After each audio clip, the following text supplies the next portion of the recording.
Guys ഇത് മറ്റേ എക്സ്പെരിമെൻറ്റിൻ്റെ part 2 ആണ്. അപ്പോൾ ഗൈസ് നമ്മൾ നാരങ്ങ കിട്ടിയിട്ടുണ്ടായിരുന്നല്ലോ, ഇപ്പോഴാണ് കിട്ടിയത്. അപ്പോൾ ഫസ്റ്റ് നമ്മൾ മഞ്ഞപ്പൊടി എടുത്ത് വെള്ളത്തിൽ കലക്കണം.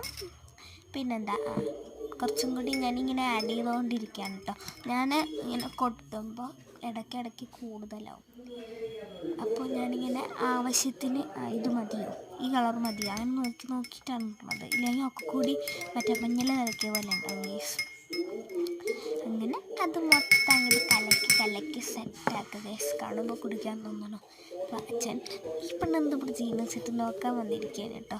ഇപ്പം ഇട്ടത് വേറൊന്നുമല്ല, സോപ്പ് പൊടിയാണ് കേട്ടോ. ആയിട്ട് കലക്കുക. ഇനി എന്താ റെഡ് കളറായി ഗൈസ്. ഇനി നമ്മൾ നാരങ്ങ തിരിച്ച് ഈ മഞ്ഞ കളറാവുമ്പോൾ പറയാം, ട്രൈ ചെയ്ത് നോക്കാം. അപ്പോൾ ഗൈസ് നാരങ്ങ ഒഴിച്ചിട്ടുണ്ട്. ഇതുപോലെ ഒരുമാതിരി ടീ അരുത്തൊക്കെ ഉണ്ടല്ലോ, അതൊക്കെ വന്ന് മിക്സാക്കി ഗൈസ്. Experiment success. അപ്പോൾ ബൈ.